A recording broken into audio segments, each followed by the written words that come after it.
Welcome to Antares Podcast. Relax and learn. Ever get that feeling like something's watching you? Like a chill down your spine even though you're all alone? Ooh, yeah, I know that feeling. Well, that's what we're looking at today. Oh, wow. The Smurl family haunting. Okay. But this isn't just like your typical creepy floorboards kind of haunting.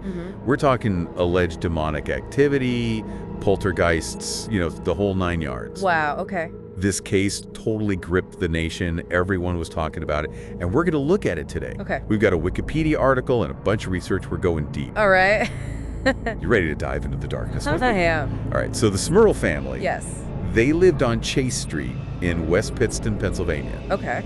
And they claimed their house was basically paranormal central. Yeah. I mean, we're talking crazy stuff, strange smells, things moving around on their own, even physical and sexual assault. Oh, my. Like the kind of stuff that makes you sleep with the lights on. Okay. Oh, yeah, definitely. It's true. Those claims, they're really disturbing. I mean, they even said their dog was, thrown against a wall. Yeah. Their daughter was pushed down the stairs. Oh, my gosh. Furniture was, violently moving. But, we do have to remember at this point that these are allegations. Of course, of course. And we got to look at it all, with a level head. Absolutely. Yeah, we're going to look at all sides of this. Mm-hmm. But here's where it gets even weirder. Okay, so they said all this stuff started happening in 1974. Right. But the Smurls didn't actually move into the house until 1986. So, was this haunting, was it just hanging out in that house, waiting for a family to move in and torment? Right. It's a good question, right? Yeah, it really is. Some people believe that hauntings are totally tied to the location itself. Yeah. Maybe something bad happened there. Yeah. Or there's just bad vibes. Right, negative energy. Yeah, exactly. But we don't want to get ahead of ourselves. Right, of course.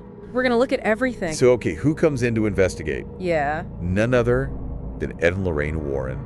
Oh, wow, the Warrens. Yeah, the paranormal power couple. Right. I mean, Right. these guys practically invented demonology. Yeah. They were all over the Amityville case, too. Right, very famous. So having them involved with the Smurls definitely, poured gasoline on the whole fire. Oh, yeah. So what did they actually find? Okay, well, they claimed they got recordings Recordings of what? of disembodied voices, knocking sounds, Okay. all that creepy stuff. And they said it was definitely a demon.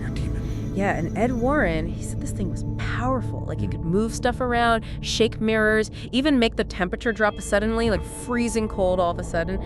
And they said they saw a dark figure. Oh, a shadowy figure. Yeah, and get this, they found messages written on the mirrors. Really? Yeah, and warnings, jet out kind of stuff. Whoa, that would totally freak me out. Right, but not everyone bought it, of course. Yeah, okay. So what did the skeptics say? Well, we have Professor Paul Kirks. Okay. He was, a super famous skeptic. Uh-huh. And he helped start the Committee for the Scientific Investigation of Claims of the Paranormal. Okay.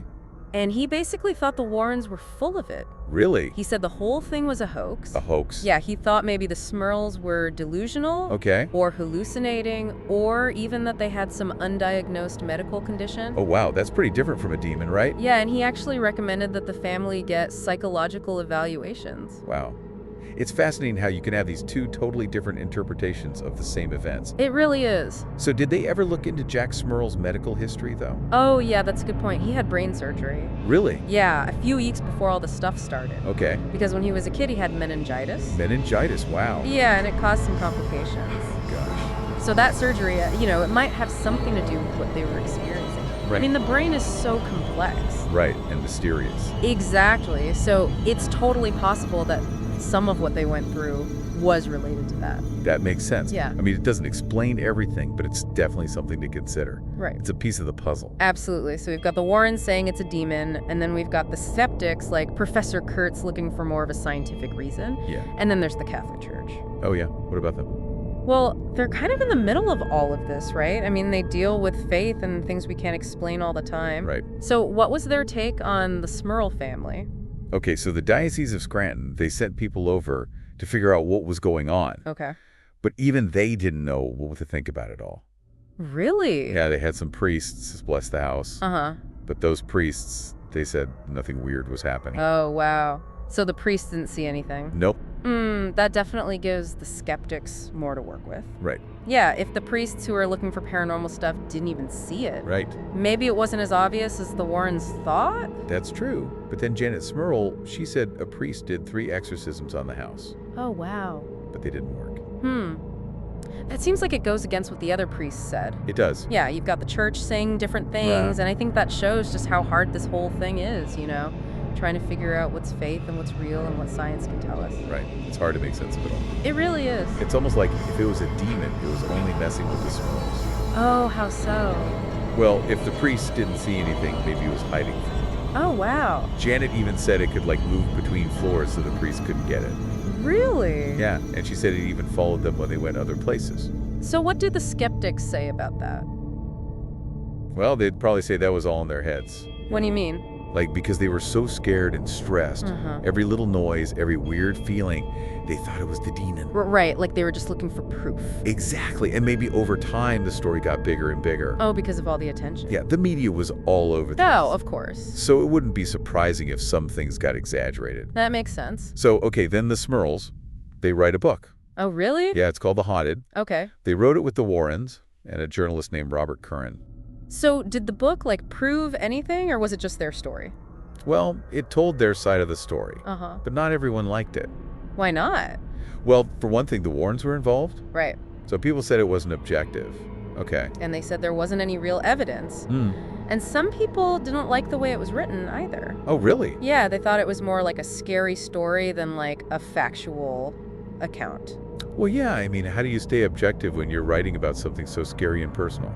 That's true, especially when you're working with people who already believe in the paranormal. Exactly. But the story didn't end there, did it? No, they made it into a movie. Oh, wow, so it went Hollywood. Yeah, in 1991. Okay. They called it The Haunted, too. So they probably made it even scarier. Oh, yeah. And it probably got even more popular. Definitely. It's like a classic haunted house movie now. It just shows how these stories grab our attention. Right. Whether they're true or not, people love a good ghost story. That's true. But what about the Smurl family? Yeah, what happened to them? Did they ever get away from all of this? Well, they ended up leaving the house on Chase Street. Okay. They moved to Wilspar. Did that help? Well, Father Adonisio, he said they found some peace through prayer. So they turned to their faith. Yeah, it seems like they were looking for some kind of comfort after all that. That makes sense. Whether it was real or not, it must have been terrifying. Absolutely. But here's another twist. What now?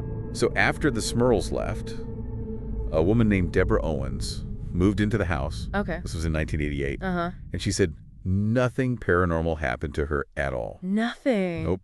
Wow, so much for the haunting being tied to the house. Right?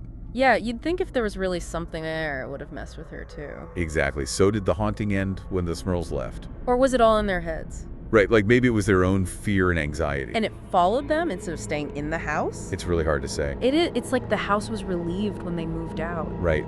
Finally some peace and quiet. Or maybe Deborah Owens was just tougher than the Smurls. Yeah, maybe she just didn't let it get to her. It's such a strange case. It makes you question what's real and what's not. How do we separate what we experience from what's actually happening? Right. Was it a real demon, or was it all in their minds? Or was it something else entirely? This is like a maze with all these twists and turns. We just end up with more questions. Right, and no real answers. It makes you think about what's real and what's not. It really does. What do we believe?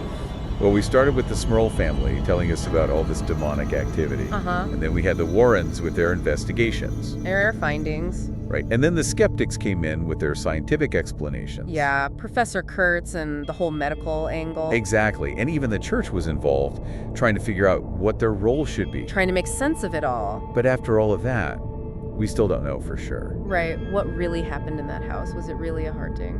Yeah, or was it all in their minds? Like something psychological. Or maybe even something else entirely that we haven't even thought of. It's hard to say. And honestly, I think that's what makes this case so interesting. Yeah. We've looked at everything, but we're not giving you the answer. Right. You got to figure it out for yourself. It's like we're giving you all the puzzle pieces. Exactly. You got to put them together in a way that makes sense to you. And that's what's so great about these kinds of mysteries. Yeah. It's not about being right or wrong. It's about thinking critically and questioning what you believe. And maybe learning something new along the way. Exactly. So after hearing this, what do you think? Do you agree with the Warrens? Do you think it was a real demon? Or are you more on the side of the skeptics? Looking for a more rational explanation? Or maybe you've got a whole other idea about what happened. Something totally different. Maybe this whole case has made you even more sure of what you believe. Or maybe it's made you question everything. Whatever you think, we encourage you to keep looking into this. Yeah, read the book, watch the movie, Look at what the skeptics are saying. and decide for yourself. See where your own investigation takes you. Because there's still so much we don't know about the smell haunting. And it reminds us that there are things in this world that we just can't explain. Yeah, and that's okay. It's the mystery that keeps us coming back. It keeps us wondering. So who knows, maybe someday we'll figure out what really happened to the Smurl family. Maybe the truth is out there somewhere. But until then, we're left with the mystery. And the reminder that some secrets might stay hidden forever. Well, that's all the time we have for today. Thanks for joining us for this deep dive into the Smurl family haunting. And keep exploring the unknown.